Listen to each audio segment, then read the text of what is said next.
The more premiums in this game, the better. You know, one of the things I've often argued, you drink the fruit shoot. I am, How mate. cute. The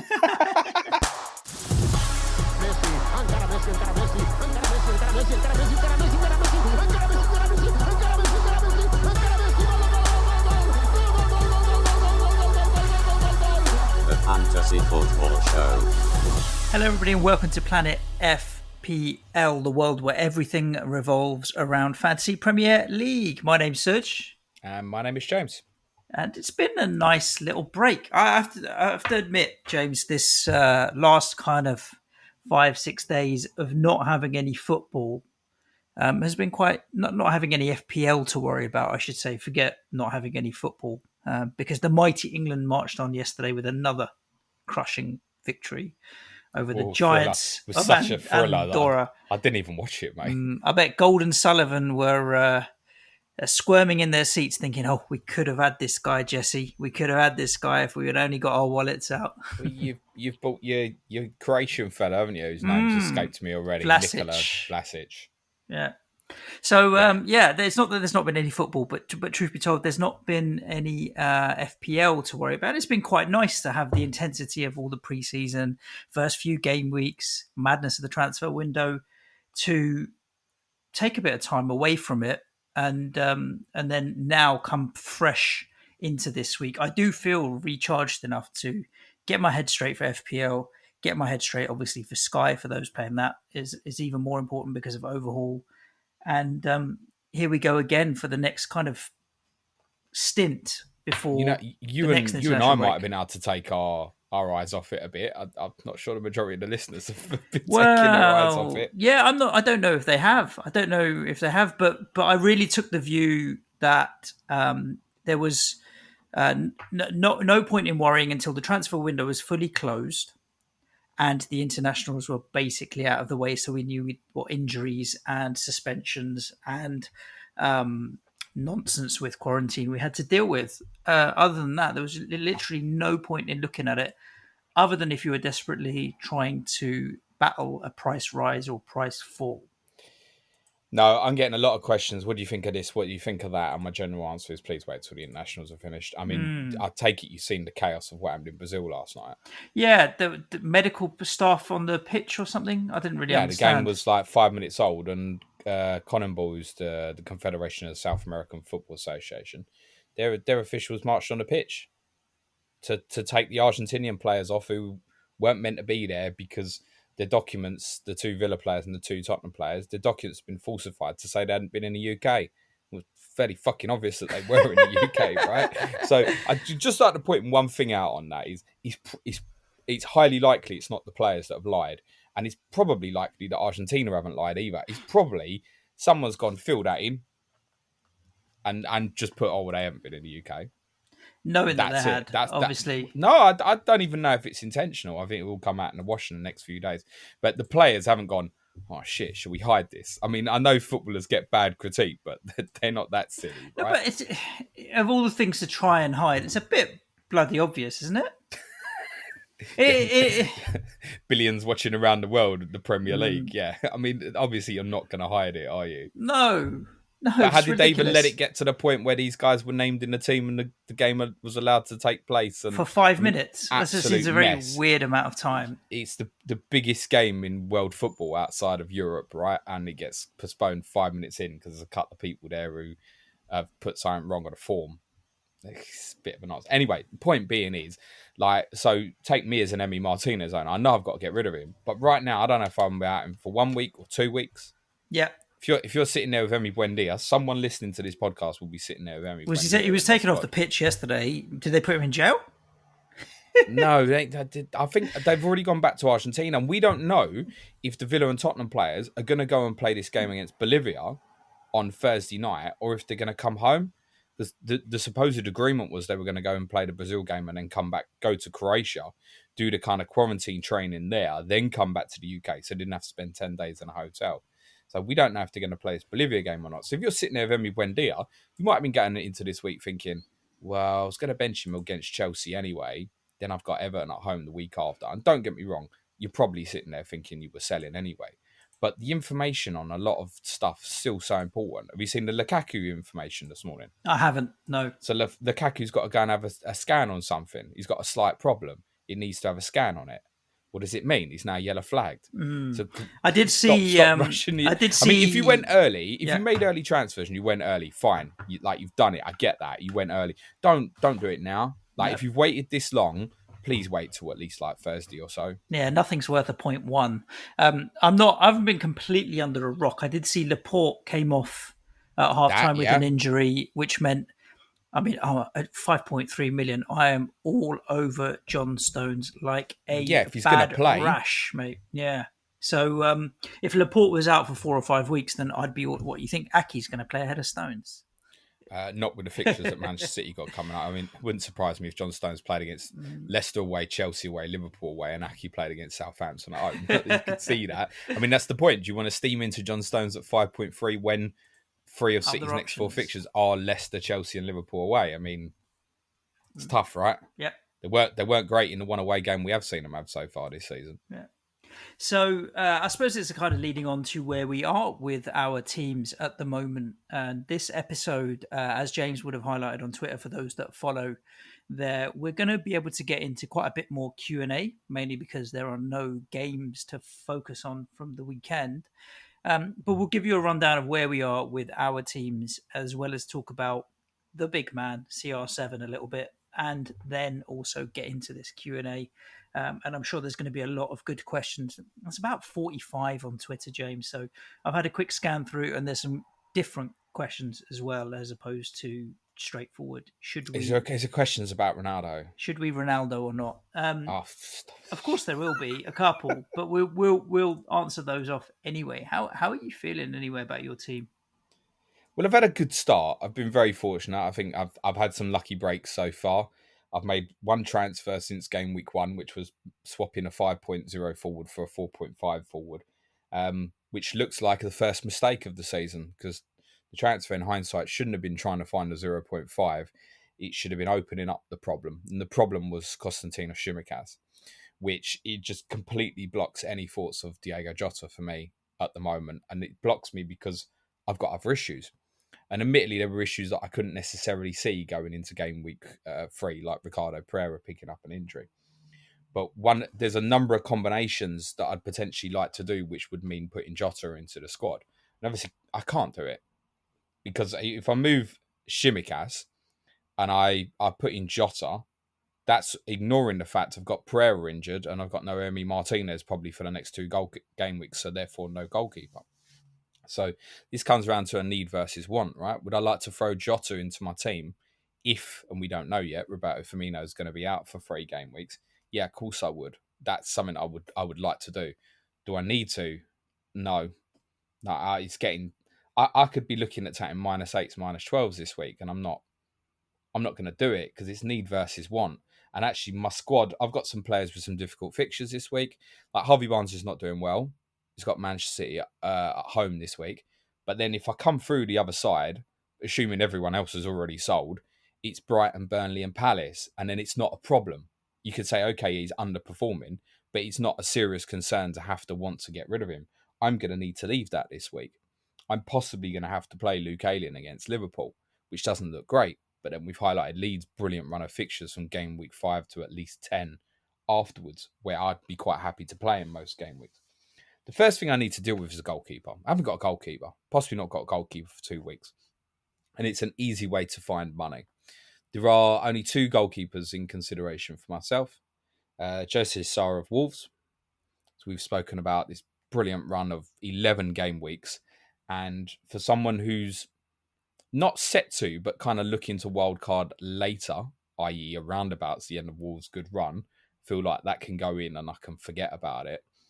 But I know that really there's a good 4.5 million option I can just go to who, because Martinez's ownership is high, and I realise a lot of that is not Twitter engagement, but he's still in 23% of teams. Not going to be in 23% of teams come game week 4 or game week 5 once the deadlines come round. A lot are going to Sanchez by default. A lot of people have asked me over the last week, Raya or Backman. I'd still go Sanchez. Yep. That's exactly where I'm at with it. Yes, Raya's had a good start with Brentford, but following Brighton and Wolves, he's got Liverpool, West Ham, Chelsea, Leicester in a row. No, you're okay, thanks. I don't really want that. And Backman's got 3 great fixtures. But then between game week 7 and 15, Watford have Leeds, Liverpool, Everton, Arsenal, Manchester United, Leicester, Chelsea, and Manchester City. No, I don't want that either. So I think Backman and Raya would be the 2 options if you knew you were going to wildcard in game week 7, or if I knew I was. And I'm not saying that I won't, but I want to kind of avoid it if I can. So I think it's Sarr or Sanchez for myself. I want to go for Sarr, really, because I want some Wolves coverage. But then I'm looking at it and going, I can go Sanchez, and Semedo is an option. But I want to get someone like John Stones, as you've mentioned, as a replacement for Ricardo Pereira, who's another one where if they say, oh, he's only out for this week, I might move, say, Shimikas to Ben White, for example. Mm-hmm. Say, right, I've got Ben White this week against Norwich, fine. Let's come back to Pereira for those decent fixtures. But the one I really want to stick in there is Rudiger. But I'm kind of in 2 minds about it. One, I think timing-wise is decent with Villa at home this week. That's obviously an okay fixture. And Tottenham away and Manchester City at home are 2 not great fixtures afterwards, but it's getting it ready for game week 7. And as we've seen over the last 9 months or so, Chelsea can keep clean sheets against even the best opposition. I think if you've got a Chelsea defender, you start them, almost irrespective of fixture, because arguably, pound for pound, they're the best defence in the league. So I kind of want to get that sorted. That's one ready to go then for game week 7 if I'm not going to be wildcarding at that period. So I think the most likely for me at the moment is Martinez to Sarr and Pereira to Rudiger, which is affordable. I've then got like $1 million in the bank at that point as well. The problem is what happens afterwards. So I can look at my team afterwards and go, I think I need to see Heung-min Son again this weekend to make a judgment call. I think if Son's on the right again this weekend, for me, that wants to become a sell. I'm not bothered about holding Son through Chelsea and Arsenal. That doesn't scare me. There's some good fixtures afterwards, and I think he's potentially a brilliant asset. And I spoke last week on one of the shows we did about a lot of people kind of going with, say, just Salah in midfield and then, say, 7.5 million and below, which kind of completely rules you out of getting to Son unless you sacrifice somewhere else, which once you get in the likes of Ronaldo, Lukaku, you're not going to do. No, it's so you either sacrifice Salah, possibly after game week 6, if you want to get someone like that. But there's hidden people there who are not a consideration now that might become, like Jadon Sancho, for example. And I'm conscious of wanting to be around Heung-min Son's value for players like that. If there's serious interest in Kai Havertz, for example, further down the line, and other players that we can't see at the moment. But I think he's probably going to have to be my sacrifice, Sonny, rather than, say, Harvey Barnes. So I could get rid of Barnes and go down to like Sissoko, for example, in game week 5, and then immediately go to Danny Ings and to Lukaku. But then if I've got through this weekend with Danny Ings away to Chelsea, do I want to get rid of Danny Ings at home to Everton when Lukaku's going to Tottenham? And then you go, I'll leave it another week. And then Danny Ings has got Manchester United away, which is not so clever anymore. And while Lukaku's got City at home. And then am I forcing the transfer at that point? Yeah. I'm not sure where I'm going with it yet, to be very honest. And it really is dependent on fitness. I think in listening to you talking about it, it's not so much for the listeners necessarily what you're about to do, but it's the thought process around what you're about to do, which is immediate is to fix a problem. What is the knock-on effect on the second, third, and fourth decision that you make based off the back of that? And I think that's very similar to the situation I'm in. And I think I'm in a better situation than you from the point of view that I don't have any injuries or suspensions to worry about, bar Ben Foster, who is bench fodder. So I'm not worried about that. But I'm also not 100% sure what to do. So Sanchez in goal for me, you've just mentioned he's still the best 4.5. Why would I want to make any moves there? Trent and Shaw. I'm interested to see how Shaw plays now with the addition of Ronaldo, and is there even more attacking threat in him or not? But Newcastle and Villa are 2 of the next 3. So Shaw and Trent are locked for me. Ben White and Ayling, in the first 3 weeks, I've had 1 appearance out of the 2 of them. And it's now that I actually bought them for. So Ben White against Newcastle, followed by Ayling against Norwich. Ben White against Norwich, followed by Ayling against Newcastle, then back to Ben White, and then back to Ayling. So they're sticking for me, regardless of Ben White's price drop. And Brandon Williams is just cheap bench fodder. So I don't need to do anything with my back line at the moment, despite having no Chelsea. That's a further down the road kind of thing for me to worry about. My midfield, Bissouma, my cheap player, is fine. I've stumbled into Jota, but the debate at the beginning was Tsimikas versus Jota as your third Liverpool. I ended up going with Jota in the early stages. Obviously, Tsimikas outscored him, but now with Firmino out for a little while, maybe this could be the time where Jota shines. Do we know what the latest on Jota is? Yeah. He's a sorry, not very, Jota. I mean, very Firmino. good explosive You know what I mean? asset. Firmino. Look at his statistics and you go, shit, he should score more goals than he Firmino, does. sorry. No, not yet. No, but it's more than likely he won't play this week or the week after. I'd say it's more than likely he won't play this week. But then it's not so much just about this week, is it? It's about 5 and 6. It's what you really want. Palace at home, Brentford away. Those are the two you really want. If Firmino's out for 3 weeks, that's enough. Yep. That's enough to make. I think if Firmino's out for 3 weeks and you're on wildcard, you're going Jota, Salah, Trent, is my opinion. I mean, some won't go with Trent because they'll be scrimping and saving for the money and stuff. And personally, I wouldn't do that, but I get that. But yeah, if you're on wildcard and Firmino's out for 3 weeks, it's perfect. That's what you're doing. You almost book in and go, right, Jota to say Mason Mount in 7. Yeah. For example, when Liverpool play Man City in 7, they've also got Man United in 9, and that's obviously the beginning of Chelsea's run. So you're almost booking that in. So, yeah, I was going to say, Sonny for me is definitely, if I was moving Sonny on, it would 100% be a need, not a want. A want, not a need. I've got no reason to move Heung-min Son on at the moment. He's perfectly fine. I understand what you're saying about positioning, and he'll still get me a return or two in the coming weeks, you know. Barnes in my midfield is the only one, like you've mentioned, that is a concern because he hasn't performed. Up front, Tony, Ings, Antonio. Ings is out of his good patch. So the moves that I had on the cards were Ings to Bamford, but I can do that next week after Bamford's done with Liverpool. So I don't need to worry about that move just yet. I also have 2 million in the bank. So Barnes down gives me Ings up to Lukaku. So do I downgrade Barnes to someone really cheap, play a 4-3-3 this week, play Ayling, despite it being Liverpool, but then keep myself open to getting Lukaku for Ings instead? Do I use the 2 million that I have to go from Barnes to a Mason Mount, which I do want Chelsea midfield coverage? That keeps me covered off long term, and it'll still give me a little bit of money should I want to do Ben White to John Stones. Or try and maneuver my squad to be a 5-3-2 or a 4-3-3.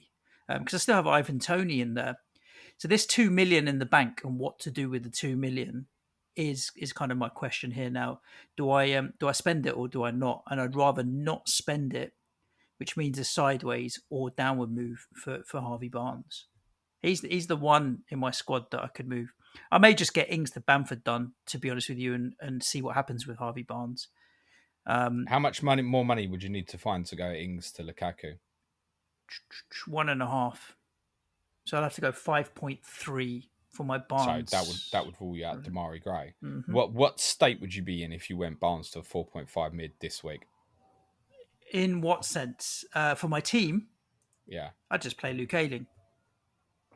Yeah. And it would be a 4-3-3. So White, so Ayling, who are you playing Shaw. defensively as it stands this week? White, Trent and Shaw. Yeah. So I'd add in Ayling. Then I'd play Salah, Jota, Son, Tony, Ings. If you went someone like Sissoko, would you be tempted to play him against Wolves rather than play Ayling against Liverpool? Nah. I maybe would. And nah. I'd play. Would. I mean, who are Brighton playing? Remind me. Well, to be honest, yeah, Bissouma. I'd play Bissouma. Brighton are at Brentford. So it makes a case for it. Yeah. It'd be so exciting, James. My first 2 transfers in FPL in the 2021-22 season was I can't remember who I got rid of for Brandon Williams. Was my first transfer, and then I'd be buying a 4.5 midfielder. Exciting times. Well, it must mean that we made some okay selections in the first instance. I mean, one of the points is I can imagine people are listening to me talking about this kind of Martinez Pereira problem and having people like Barnes and Ings and people saying, just pull the wild card, James. And I think, well, I could get rid of all four of them now for a -8, which I don't overly want to do, but that would still be a preference to using the wild card. One of the reasons I don't like wild carding now is as well, there's players I've got in my squad who are not a problem now, but I think could conceivably become a problem. So in my mind, what I would like to do between now and Friday is come up with a transfer plan that gets me to that Chelsea fixture swing in the first instance, to game week 7, and then kind of get the game week 6 and then reassess what I'm doing after 7. That's what I want to do in my mind at the moment. But I've got Greenwood, could become a problem. Doesn't look like it at the moment. Jack Harrison, who I've had from the start, has done nothing yet. But I know once I get to game week 5, he's a brilliant fixture swing. But if his form continues, at some point I'm going to cut my losses on it. And is Daniel James potentially going to influence the amount of minutes he gets? And Antonio, it's no problem now, is it? But I know at some point he's getting injured because he always bloody does. So, I mean, I can't factor that in. I don't care about Antonio having tough fixtures. He'll stay. It's not a problem. Because we've always had that belief that he'll get a goal against even the best sides. He's been doing it for years. It's always about the fitness for him. So I've got 3 players there who I'm very happy to have at the moment that could become problems for me in the next few game weeks. And it's part that. So I see a lot of people now wildcarding with, say, Jota, Greenwood. And I think if I was wildcarding now, I'd have Jota and Greenwood. They're probably both going to become a problem for you at some point in the next few weeks. So for me, there's just not enough information yet to, okay, I've got a few problems suddenly now, but it's not something that can't be dealt with either aggressively or by just taking a moment's back and going, can Harvey Barnes return against Manchester City? Yep. Yeah, he can. It looks awful. Do I fancy it? No. But can he? Has he got decent fixtures afterwards? Yeah. Can I hold my nerve on it? Okay, if I look at the statistics, it doesn't look good for him. I understand that. But that's back to need versus want. I want to get rid of Harvey Barnes. Do I need to? Actually, if I survive this week, and ironically, to kind of bring Ronaldo into the conversation, the thinking for me always pre-game week 1 was I would have to survive game week 4 with no Bruno Fernandes. That was always my plan. Not to pay the 12 million for Bruno because I'd only captained him once in the first 14, 15 game weeks. Now, the situation is the same, except everyone's talking about it being Ronaldo rather than Bruno Fernandes. And I'm going to have no Ronaldo this weekend. I'm going to have no Bruno Fernandes. And the simple reason for me not paying and forcing what would be at least a -8, if not a -12, for me to get Ronaldo into the team is, yes, he's the best captaincy option this weekend. Yes, I think he will score. Everybody does. Would I captain him again for any fixture coming up soon? No. Not for weeks on end. And I'm sure many of you, and if you haven't, we highly recommend it. Mark's analysis on Black Box last week about Ronaldo being a flat track bully. Yes, he will be a great captaincy option against some of the weaker opponents. But do you want to captain him for some of the fixtures coming up? Look, when you've got Lukaku's run, you've got Salah 5 and 6, you've got Lukaku's run 7 to 11, and then you've got Kane has got a brilliant run 12 to 15. I mean, United's actual big fixture swing is Crystal Palace at home in game week 15. Harry Kane's got Norwich at home. I'm still not sure I'd be captaining Ronaldo. No. When that moment comes around, and that's why at the moment I'm not going to pay the money. Again, if I was on wildcard, he'd definitely go in. I would look at it and go, yeah, I'm having him game weeks 4, 5, 6, and then I'm going to Lukaku in 7. I agree. No, I'm not sitting here saying Ronaldo's a bad pick. I'm saying I'm not going to break my team to stick the armband on him for one game week. I think people need to understand that just because Ronaldo is possibly going to be up there as the best player in the league for the rest of this year because he's capable. I mean, I've got him pegged for 20 goals and 15 assists between now and the end of the season. Fucking hell, Serge, I'll get him in then. Yeah, well, the thing is though... Ronaldo, 15 assists. I think this player's changed, mate. Okay, maybe 20 goals and 10 assists. But I think it's going to be high, double digits across the board in everything, right? 30 attacking returns. But being good in the league and then needing him in your FPL team are two completely different things because other players are returning as well. Now, the reason we're quite spread in terms of our budget across our team is because we've got Salah and then the jump down is to Son, whereas a lot of people have Salah and then they've got Fernandes or Lukaku or Kane or what have you, who are still that £2.5 million more. And so that does mean you have to make one other sacrifice somewhere. I actually think that in the coming weeks, and we're talking 2 to 3 weeks more than anything else, Trent may be the make way. If I can get a similar value out of a Stones or someone at 5.5, Trent might be the make way to push me into the third premium attacking asset in Ronaldo or Lukaku more than likely. I think Kane is third or fourth on the pecking order. He might be fourth even behind Fernandes. And then we'll kind of see and assess from there. At the moment, I get it. I think people want to get these players in, and if there's ever a criticism of me in FPL in the years, it's always been too slow to react rather than too fast to react. And so I don't know if sticking to my nature of being slow to react is going to be a positive or a negative.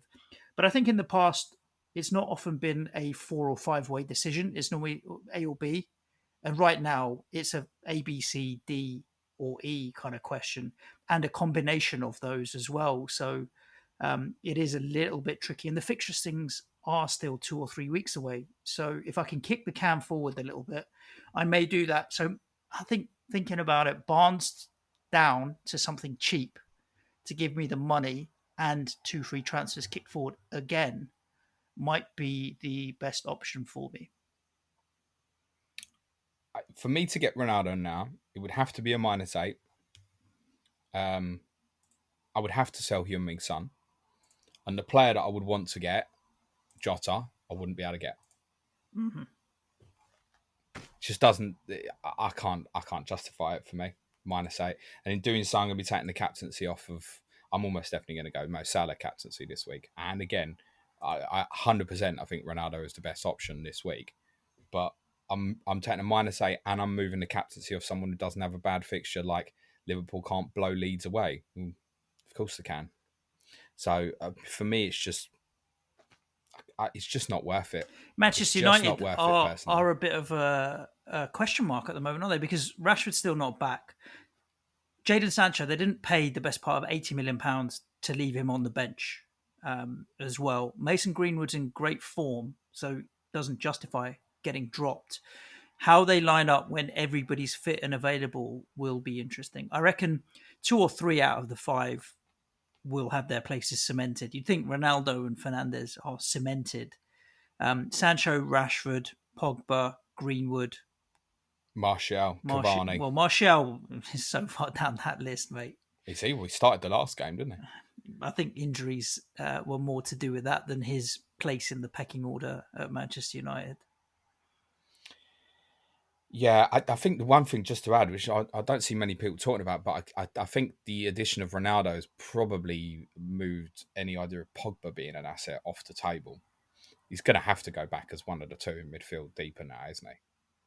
To fit in all these attacking. I mean, as it looks at the moment, it's difficult for me to visualize how Edison Cavani is getting any minutes this season.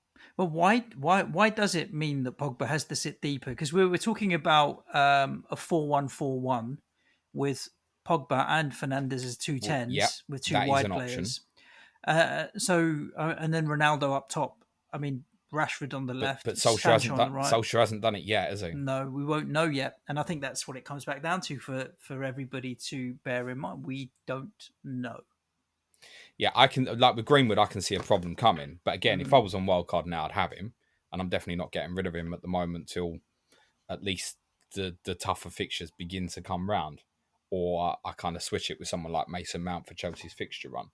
I'd definitely have him at the moment. I'd definitely have Jota, and I know that the 2 of them are probably going to be problems, but explosive enough that actually, I mean, there's a case to say that Greenwood so far has covered off Fernandes, and there's already talk of people saying, look, if Firmino was out long term, is the 5 million saving Salah to Jota even worth it? If you go Jota Greenwood, then very feasible to have like Ronaldo and Lukaku up front, isn't it? Chucking Kane for fun and games as well. Why don't you? Imagine that as a front line. You can't have the 3 like that. I don't think personally. You've got to cripple the team to do that. And I just don't think it's worthwhile. Similarly, like in saying Harry Kane's case, you wouldn't stick the armband on Harry Kane to at least game week 12. So like it's just, to me, it's the same principle as that as towards buying Ronaldo at the moment. I don't know why you would. Like, I don't believe anybody's wildcarding at the moment going Harry Kane, even though Palace away this weekend's a good fixture. Yeah. You've got an alternative with Son. We've spoken about pros and cons of Sonny at the moment. I can see me selling Son, and I can see it being regretful because of as much the value that he's at as much as him. And I know that if he stays fit, he'll get 200 plus points, which is exactly what I'd want at his valuation. Do you think There is even a case to say if I hold him through, there's a case to say that I'd possibly want Son more than Salah between game week 7 and 8, for example. It might even be a case of coming off Salah for a few weeks. It's funny because Can't see that, we're not recommending, it's not that we're not recommending, we're not making the moves to these players. Yet at the same time, I'm saying to every listener, I probably will make the move to some of these players at some point, imminently. And so with that in mind, James, do you think now we're about to see a 4 or 5 week period where we start really moving away from the template because people have so many different combinations and options within their teams, and so we'll start to see a bit of a spread within mini leagues and stuff? Because I can see that already, the way we're tossing it up, and even with the questions that we've got that people are asking, they're about players that we don't own, but I still think they're good options that they're talking about, which can only be a good thing if we don't have the template and there's so many different options on the table that are coming now. The more premiums in this game, the better. You know, one of the things I've often argued, you drink the fruit shoot. I am, How mate. cute. It's a long story. Before we get into the Q&A, I'm going to have a mini rant about something. All right, you do that. We'll come back to it. Yeah. One of my gripes has been players underpriced, right? So, I think when players like Jota and Greenwood are showing what they're showing at the moment, I feel like they're 9 to 10 million players, really. They're not the price, but we understand why, because they're the rotation risks, etc. The more premiums in this game, great, because it doesn't make players like, you can't have the attitude that Mo Salah is never leaving your team, for example. I don't think you can't, even with Ronaldo, you can't have that attitude that Ronaldo's going in, he's never leaving my team. Like, in principle, you can have that as an idea, but honestly, you need to keep an open mind about this. And part of the reason, what you can't do with it, this is now different to what you and I have experienced in the last 4 seasons covering podcasts on FPL, because now we need to look at strategies where we are looking at going, Ronaldo to Lukaku in 7, Lukaku to Kane in 12. That kind of has to be in the thought process longer term now. What that means is your other picks are more important. They have to be more secure and they have to be better. You can't take as much chances with the shit picks and someone else is going to give you a problem and stopping you that Ronaldo to Lukaku move in game week 7 if that's what you want to do. So it's more important that we get those other picks right. And I think they've got to be of a longer term nature, which is why it's completely understandable that, like, Bradley Parker, who's coming on Clash of Correspondence this week, he's getting harassed. He's getting harassed night and day. Who's the best Wolves defender? Who's the best Wolves defender? And that's because someone wants to put a Wolves defender in there for the next 11 game weeks and not worry about it. And I get that. It's sensible planning to look at that and go, that's an amazing run of fixtures. If I had to play a Wolves defender every week for the next 11 game weeks, that's okay. So that's why those picks are coming to the fore even more and stuff now as well. It's really important to get the other parts of your team right and not be sweating on people with I'm going to have Duffy as my third defender. You're not. He's coming out the team soon. This shit's going to become a wake-up call for you. And then you're going to be dancing between, am I playing Brandon Williams or Daniel Amati this week and stuff like that. So that's why I want to get people like Rudiger in rather than going, it's like Christensen. Christensen absolutely is worth the saving on Rudiger if he plays. Yeah, But I'd just rather get Rudiger in and know he's going to play 9 out of 10. And I can forget about it. And I'm never bothered about Chelsea's fixtures. And he plays for me every week. Forget about it. Done. Fix another problem. That makes sense? Yeah, 100% it does. Let's get into some of these questions that we've had on Twitter then, James. And we'll see if the vibe... Do you want to tell everyone about your story I'll give you my rant.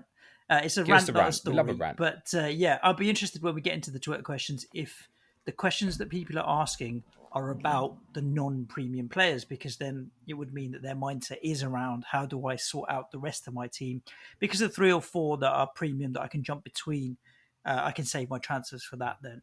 And the reason I'm drinking a fruit shoot, James, is remnants of McDonald's. He says that doesn't sound like a rant. No, as in right, McDonald's Monopoly. Have you ever won anything on McDonald's Monopoly?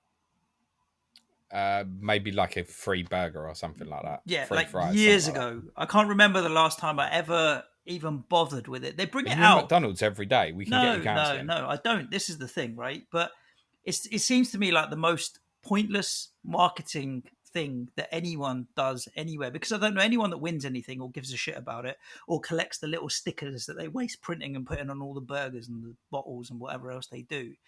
I don't get McDonald's monopoly. I want we have like 4.5 million listeners to this podcast, James, roughly, give or take. One of the you listeners must have won something on McDonald's monopoly.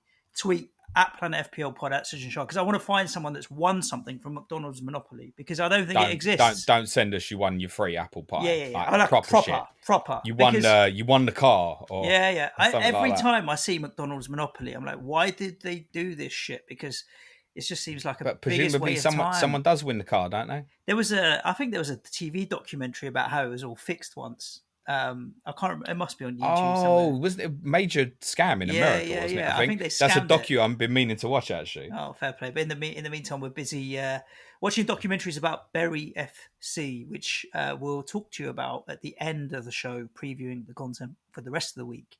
Q&A. Now that I've got this McDonald's monopoly off my chest. Wasn't much of a rant, really, mate.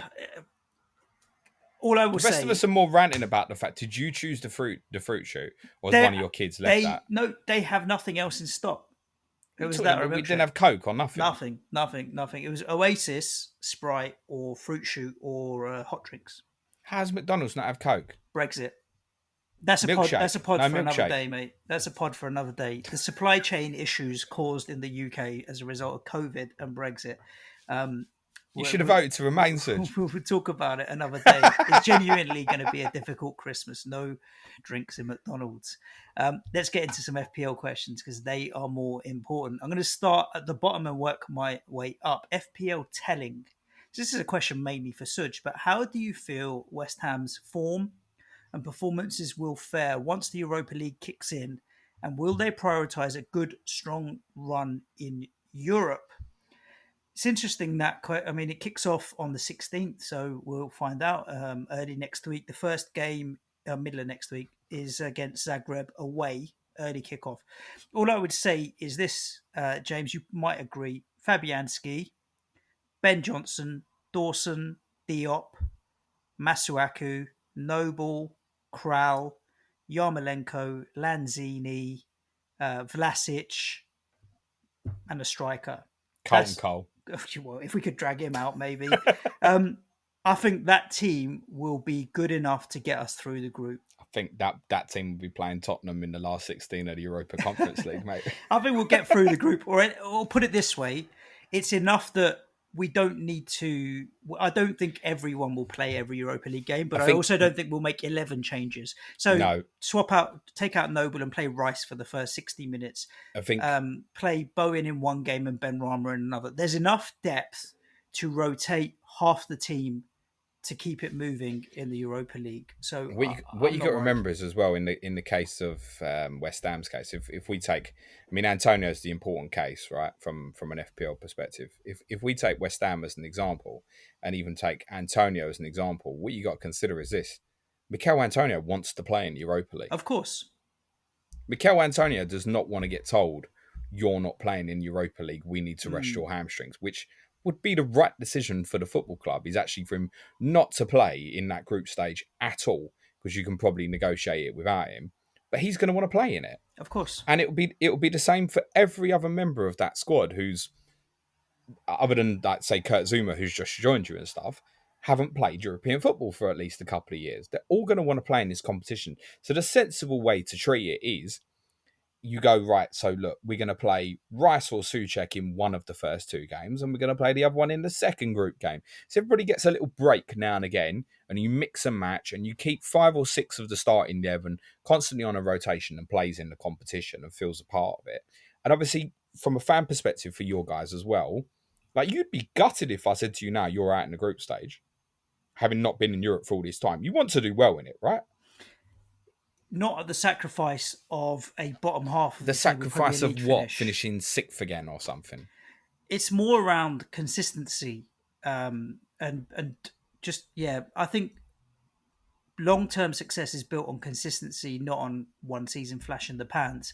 And it takes year after year of 6th, 7th, 6th, 7th, 6th, 7th to then be able to go 4th, 5th, 4th, 5th, and so on. So, yeah, you're right. And I think the majority of fans probably do think like that. I'm probably in the minority where I want to enjoy it. If we don't get out of the group stage, I'm not going to be that bothered, to be honest with you.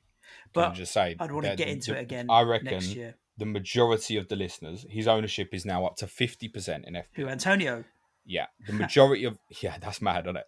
But then he's got like 40 FPL points already, mate. The majority of the listeners are going to have Antonio in their squad, right? Yeah. Make this a rule now. Any week there's European football, you don't make a transfer till at least midnight on a Thursday. Yeah, fair play. If you've got Antonio, wait. I think what we analysed on one of our Tottenham podcasts is actually the squad is a little bit stronger when you look at it, exactly what you highlighted, than actually we thought. It should be okay to negotiate. But I think you'll be playing mix and match jobs. And then once you're through, then yeah.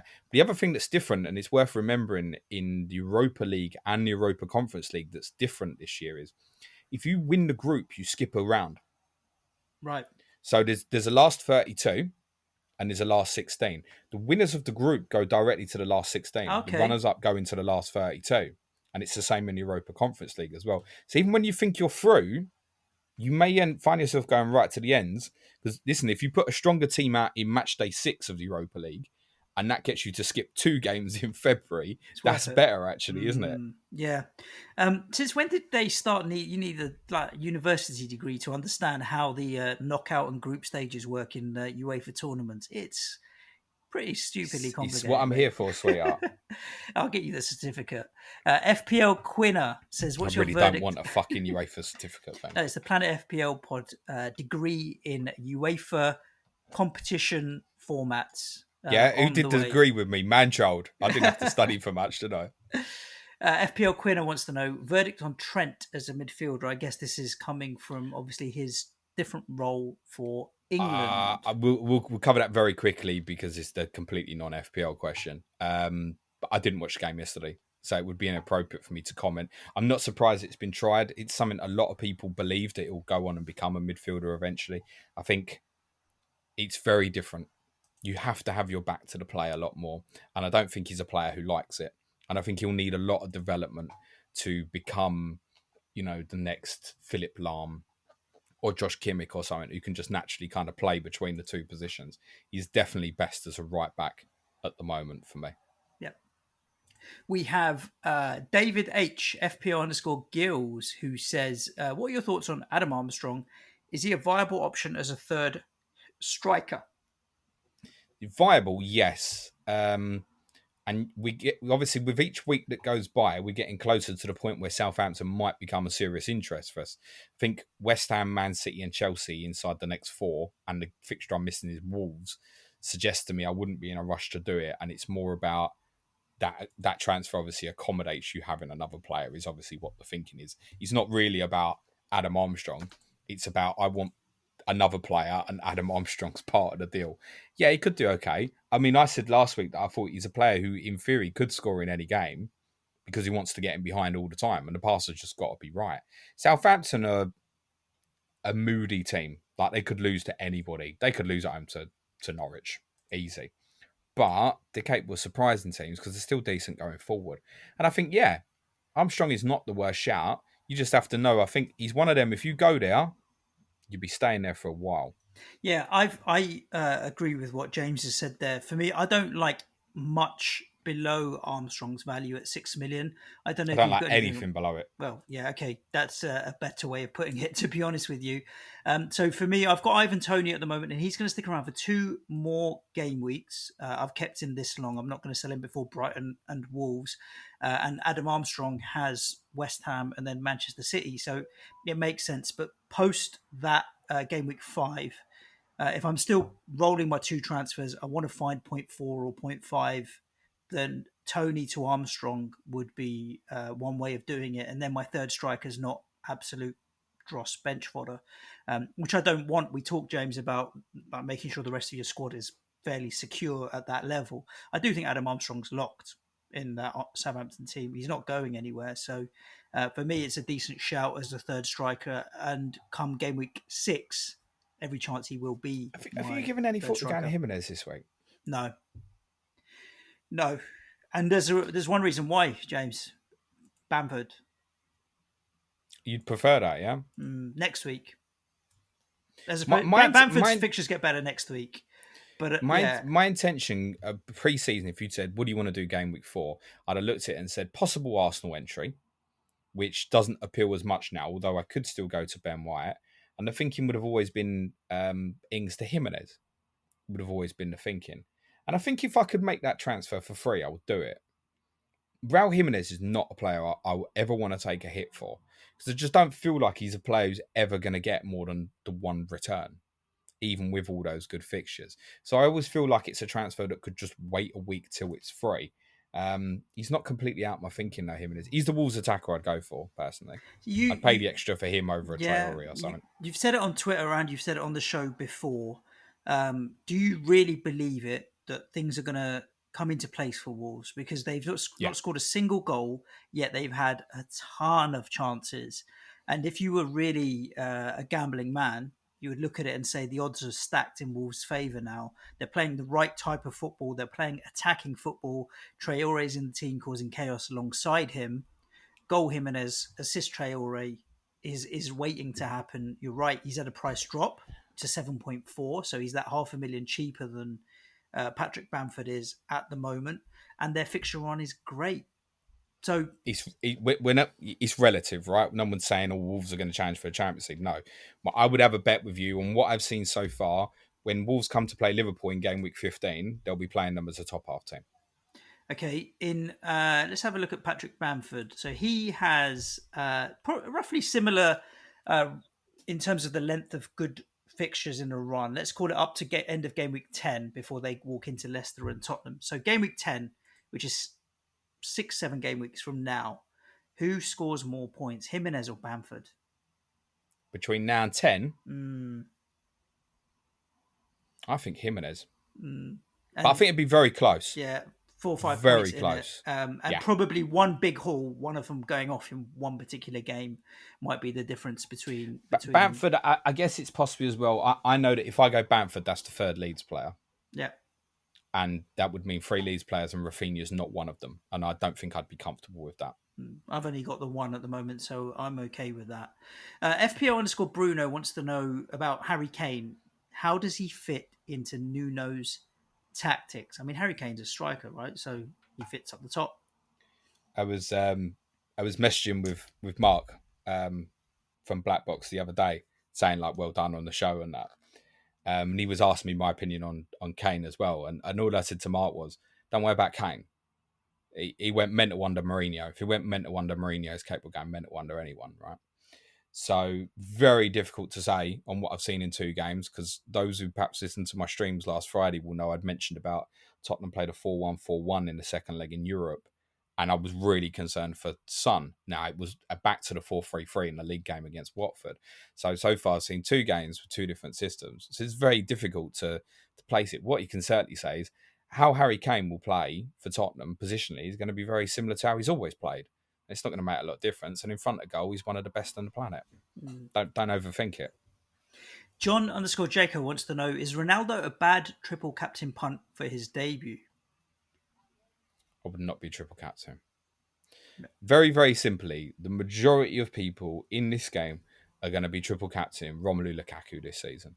And that's for the simple reason that Chelsea are going to have 2 games postponed in December for the Club World Cup. And at some point in January or February, Chelsea are going to have a double game week. Yep. That's it. Mikey U, FPO_Mikey, plans to get Ronaldo with 2 free transfers. And the move is Danny Ings to Ronaldo. And downgrading Bruno. The option from Bruno is one of Rafinha or Torres for free, or Jota for a -4, but because he needs to move Tsimikas on as well. Oh, if I could get Ronaldo for free, I'd get him in this week. No, but if you had to get Ronaldo for free, Bruno, where would you go? Rafinha or Torres? Or would you then take a -4 and then move on Tsimikas and get Jota instead? No, see, that's part of the problem. I mean, the transfer, if I look at my squad, if I didn't have the 3 Liverpool players and didn't have the Martinez and Pereira problems, Son to Jota, Ings to Ronaldo, is so straightforward for 2 free transfers. I would definitely do that. But obviously I can't do it because of Jota and I've got 2 other problems. So it becomes very complicated. I would not be selling Bruno Fernandes for a hit this week. I see a lot of people doing that. Would not do it. What did you start with him for? I realised that you started with him and Ronaldo wasn't there, but did you watch the game against Leeds? And did he need free kicks and penalties in that fixture against Leeds? Playing one of the weakest teams defensively in the league. But Bruno, think of it like this: is 1 game week. Can Bruno Fernandes outscore Cristiano Ronaldo this weekend? Yes or no? Easy, any week. Well, exactly. He can outscore Salah any week. Exactly. I think Ronaldo's the best captaincy option this week. And after Ronaldo, if Lukaku's not fit, it's Bruno Fernandes. So, I mean, if you can move it for free and you get the structure of your team right, I completely get that. Would I sell Bruno Fernandes this week for -4? No. Yeah. No. Roulette FPL. Who are the best assets who haven't had any attacking returns or been the unluckiest? I mean, assets, just put the whole Wolves team, well, Jimenez and the Wolves team there potentially are up there. Is anyone else that's caught your eye that has been unlucky and could have returned that hasn't so far? Been unlucky? That's tough to say. Riyad Mahrez owners springs to mind. I mean, you've had returns, but not what you were hoping for with the benches, I think, from what's happened. I feel like my Ricardo Pereira pick's been so unlucky. It's desperately unlucky for him to get an injury. Because I think I'd have kept him staying there for a while. You've had some points, mate. You've had some points. Listen, Mason Greenwood has been brilliant for everyone. As I said last week, the 2 goals he scored in the last 2 games have been jammy as, right? It's 20-odd points there on 2 fluky goals, basically. Or at least goals that should have been dealt with better by goalkeepers. I think you'd have to say the Wolves boys in terms of unlucky so far with their returns, yeah. I'm going to chuck another name in there that no one will have picked up, although our friend FPL General did when he does his kind of eye test stuff, was Soufal. Based on the game, I've watched West Ham every single game. Based on how high up he's played and how involved he's been in the games, the stats will not bear testament to it because he hasn't been swinging in crosses or creating chances, but he's been there or thereabouts to create chances and assists, and he's taken some set pieces as well. When I look at it in terms of the amount of crosses and chances he's creating on stats is way less than what I would have thought it would have been having watched the games. And I reckon his attacking returns are only around the corner. Not only that, I think we're going to sort out our defence soon. He's only got the 1 assist so far against Leicester, but I think he's got more on the way. At 5 million, I think Soufal... Can you hear that sound? Unlucky. That was the sound of all Soufal owners selling Soufal. Not unlucky, but his stats don't match the performances. So I think returns are on the way. All right.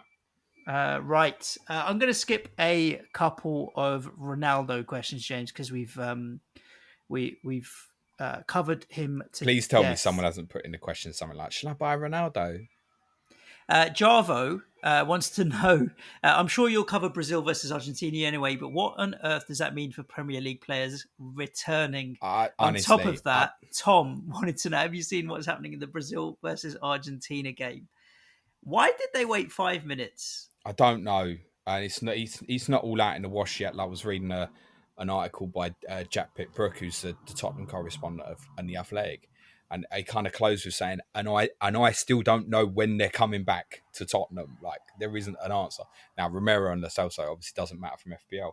It does if you're like me with a Martinez owner, because it has crossed my mind to go, I'm missing Chelsea away. Could have just go 10 players this week. But I don't missing 2 game weeks and knowing that value will fucking die off him as well in the process. And then he's got Manchester United away afterwards as well. No, he'd have to go, wouldn't he? That's a real mistake that I started with Emi Martinez. No, I don't know the situation. And I mean, there's things like, did you see was it in Guinea, the situation last night with the Moroccan players? They can't get out of the hotel and stuff because there's tried to be a coup with the army there. And wow. No, I didn't see that, so, but I'm going to be looking at that. Don't. COVID as well. I mean, Ronaldo's had to come back and isolate for 5 days. And apparently that's it's nothing to do where he's played and stuff. It's to do with the UK doesn't recognise the vaccination he's had.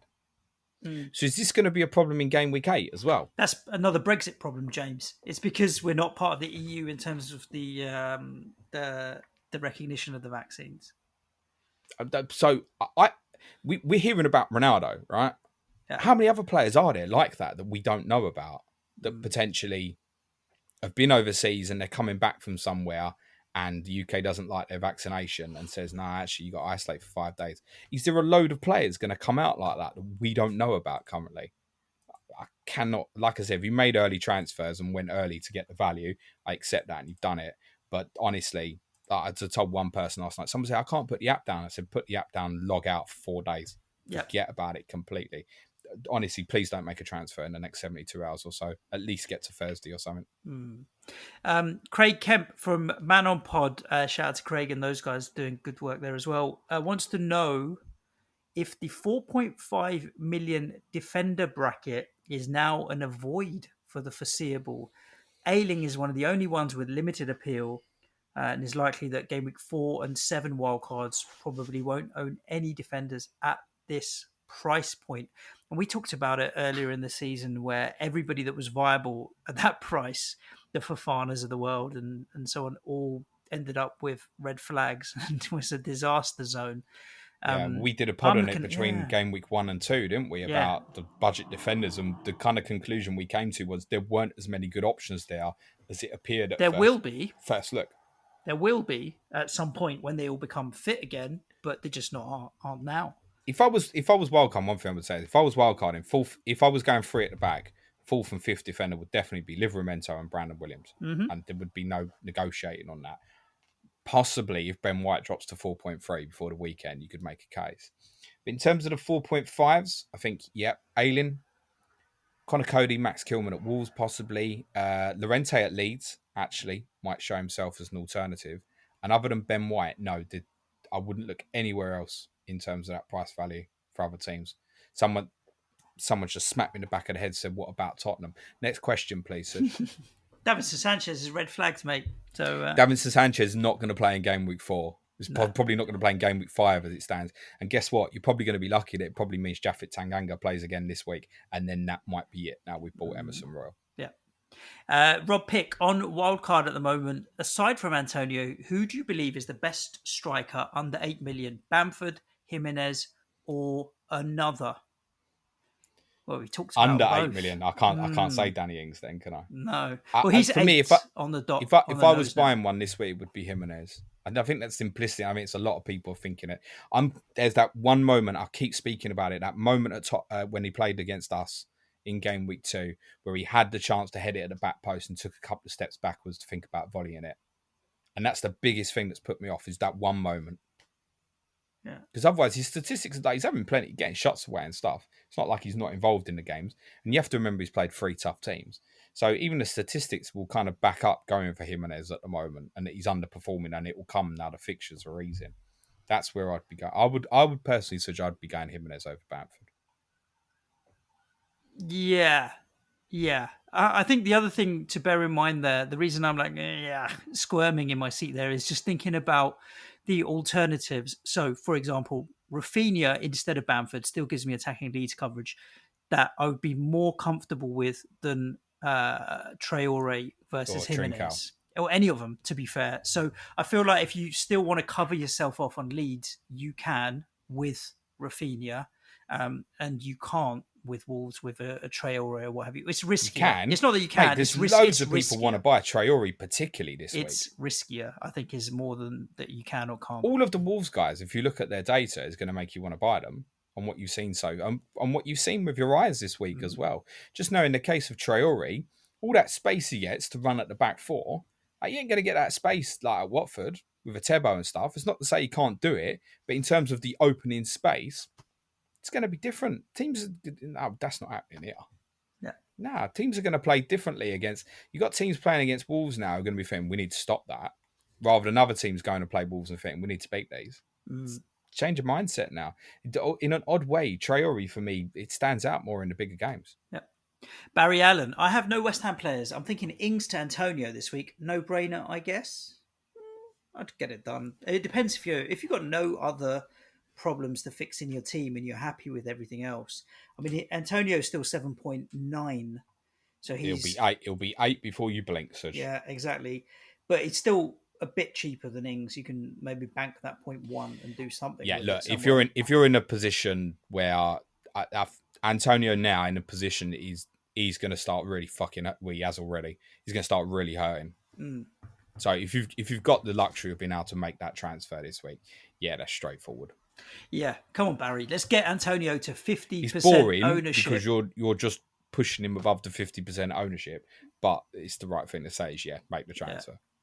He needs 0.1 more to get to 50%, and then I'll tweet I him and tell him to give us a that- dance celebration to get to 50%. I cannot believe that anybody will wildcard without Mikel Antonio.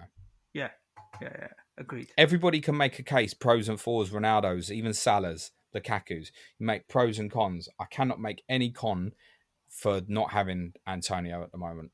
Even you could say, oh my God, it's Man United afterwards in game week 5. Doesn't matter. Doesn't matter. He's been everybody's wildcard team. Amber Redmond wants to know, have either of you been randomly recognised in public yet? I think listeners need a code word to say to you